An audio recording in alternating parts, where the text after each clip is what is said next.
मुबारक हो जी, मुबारक हो। मेरी बात सुनो अजीज यार, साहब, तुम बाएं आंख से क्यों नहीं रोते कभी? ये पाकिस्तान है या राइट हैंड ड्राइविंग चलती है? आप रो रो की मुबारकबाद क्यों दे रहे हैं? बात ही रोने वाली है मगर मुबारक वाली भी है। कैसे? ट्रांसपेरेंसी इंटरनेशनल के रिजल्ट के मुताबिक पाकिस्तान करप्शन में 47वें नंबर से तरक्की करके 33वें नंबर पे आ गया। My God.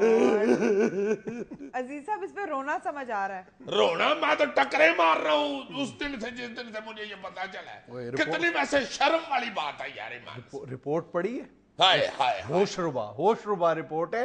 रोजाना इस वतन अजीज में 7 अरब रुपए करप्शन की नजर हो रहे हैं और गुज़िश्ता 5 सालों के दौरान 12,600 अरब रुपए करप्शन के कुएं में गिर गए। वैसे 12,000 तो इतनी रकम नहीं होती, वो तो एक मीटर भी ले लेता है कार से। और भाई 12,600 अरब यानी कमो बेश 13,000 अरब रुपए। 13,000 अरब जी, वो इतने को तो 4-5 नवे पाकिस्तान आ जाते हैं। यही तो बदकिस्मती की बात हाय है। हाय हाय हाय 13,000 अरब रुपए जनाब 5 साल में करप्शन। जनाब जी। हाय हाय हाय हाय, देखो जरा कितनी रकम है, ईमान से लिखी नहीं जा सकती कलम से। और अजीज साहब, ये भी याद रहे कि ये ट्रांसपेरेंसी पाकिस्तान की रिपोर्ट नहीं है, ट्रांसपेरेंसी इंटरनेशनल की रिपोर्ट है। हाँ अच्छा अच्छा, और वो तो वैसे ही हमारे खिलाफ है। सारे हमारे खिलाफ है, हम दूध के धुले हुए हैं ना। यार अब कुछ तो तसल्ली देनी है ना दिल को, और कैसे तसल्ली दे? ये अंग्रेजों की रिपोर्ट है, हम नहीं मानते, हम नहीं हम नेक है, हम नहीं करप्ट। ईमान से यही हम लोगों का जो रवैया है ना, वो इस तरह की रिपोर्टों का मौजब बनता है। बिल्कुल। ये जो सूरत हाल है ना, सिर्फ हमारे इस रवैये की वजह से है कि हम अपने हर काले करतूत पर या मट्टी डालने की कोशिश करते हैं या उसको दुश्मनों की साजिश करार दे देते हैं। यार मैं हैरान ये हो रहा हूँ कि 13,000 अरब रुपये की करप्शन हुई है और कोई नहीं बोला यार। कौम को सिर्फ बेहोशी का टीका लग गया। सिर्फ जनवरी और फरवरी 2 महीनों के दौरान 150 अरब काले धन को वाइट किया गया है। यानी बाज़ औक़ात बिल्कुल यूं महसूस होता है कि पूरी कौम वाकई हकीकत में सोई हुई है। और ज्यादा अफसोस की बात यह है कि हमारा हमसाया मुल्क हिंदुस्तान भी इस दौड़ में कोई ज्यादा हमसे पीछे नहीं है, लेकिन वहां पे कम से कम ये तो होता है कि अन्ना हजारे जैसे लोग पैदा होते हैं जो करप्शन के सैलाब के सामने बंद मानने की जुर्रत और जसारत करते हैं। हमारे यहाँ तो कोई ये अन्ना हजारे जैसे जो कैरेक्टर्स हैं जो ख्वाब और ख्याल है यार। हालांकि देखो कि वो एक बुजुर्ग आदमी है, बुढ़ा सा बंदा बेचारा, जिस उम्र में वो पहुंचा हुआ है मेरा ख्याल है वो साहब ही चाब के लेता है। लेकिन देखो वो निकला है बाहर, उसने भूख हड़ताल की है, उसने पूरा इंडिया हिला के हाँ, लाखों करोड़ों लोग उसके पीछे लग गए और बड़े बड़े जो जगादरी किस्म के अरकान पार्लियामेंट है वो उसका नाम सुन के कांपते हैं, डरते हैं उससे। यार गली से गुजरते हुए जिस तरह थड़ों पे, तंदूरों पे, फटों के ऊपर सियासी बहस और मुआशियात की हसाबो किताब हो रहे होते हैं, ऐसे लगता है कि जैसे मुल्क बड़ी तरक्की कर रहा है, मगर कख भी नहीं हो रहा है यार, सिर्फ गुफ्तगू ही हो रही है। करप्शन के जितने किस्से हैं, कहानियां हैं, वो जुबान ज़दे आम है, लेकिन वही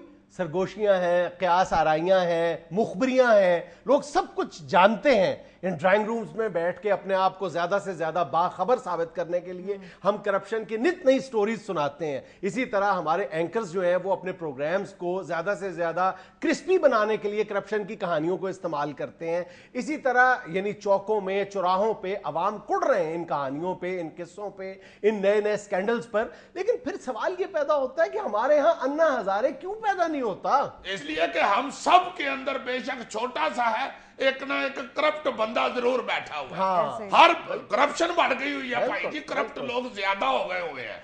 अब तुम देखो बड़ी बड़ी जो बिल्डिंगें हैं ना, बड़े बड़े दफ्तर जहां पे 300-400 बंदे की नफरी आती है रोज, उसमें अगर तुम जाके देखो किसी भी ऑफिस में, पूरे दफ्तर का उस पूरे प्रेमिसेस का दौरा करो तुम, मुश्किल से तुम्हें 1 या 2 बंदे डेड ऑनेस्ट मिले। सही और वो 1-2 बंदे बेचारे उन 400-500 करप्ट लोगों में अल्लाह की कसम बेइज्जत हो रहे हैं, बिल्कुल तज़हीक का निशाना बनते हैं, उनको बकायदा जलील किया जा रहा है, उनकी छेड़ें पड़ी हुई हैं, उनके गुजरते हुए पीछे से कुर्ते खींचे जाते हैं, उनके साथ वो सलूक होता है कि वो बेचारे नुकरों में मुंह छुपाते फिरते। यानी ईमानदारी जो है वो हमारे नजदीक कोई काबिल तहसीन अमल रह नहीं गया।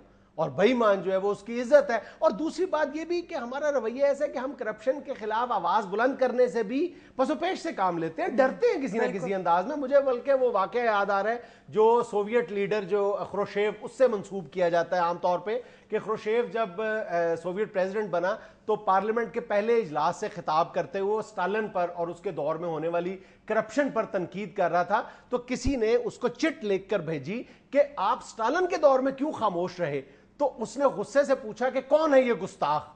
तो चिट लिखने वाले को इतनी जुर्रत और जसारत नहीं हुई कि वो खड़ा होकर कहे कि मैंने ये चिट लिखने की जुर्रत की है। तो उसने कहा कि, और ख्रुश्चेव ने वो चिट पढ़ी और उसने ये जवाब दिया कि स्टालिन के दौर में हम भी वहीं बैठ के ऐसी ही चिट्टें लिखा करते थे, खड़े होकर ये बताते नहीं थे कि चिट हमने लिखी है। यानी वो चिट लिखने वाले का किरदार बन गया हमारी पूरी कौम का। यार मैं तो अपनी मिसाल देता हूं, मैंने ये ड्रामों में, थिएटर में फहाशी के खिलाफ गुफ्तगू करनी शुरू की, अगर बोलना शुरू किया, आवाज बुलंद की, तो सारे साथी ये कहना शुरू हो गए थे कि भाई जी इसके दाने मुक गए हुए हैं, इसकी अब टिकट नहीं बिकती, इसको अब एक्टिंग नहीं आती, ये भूल गया हुआ है, इसका चूंकि ड्रामा नहीं चलता, ये फ्लॉप हो गया, अब इसलिए ये कह रहा है कि फहाशी नहीं करनी। लेकिन तुमने बुरे को बुरा कहने में पहल की ना, तुम पहली आवाज बने। हमारे यहाँ प्रॉब्लम ये है कि बुरे को बुरा कहने में पहली आवाज कोई नहीं बन रहा।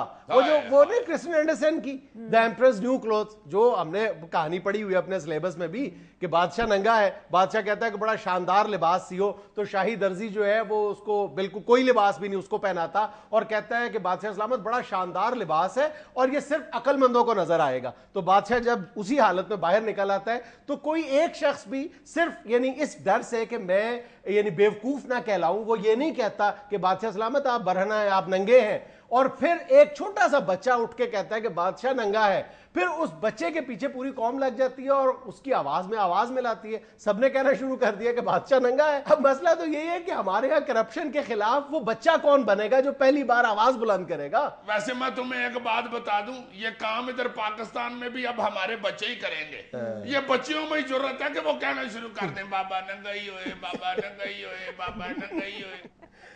नाज़रीन, यहाँ में लेना एक छोटा सा वक्फा, हमें यकीन है आप हमारे साथ रहेंगे।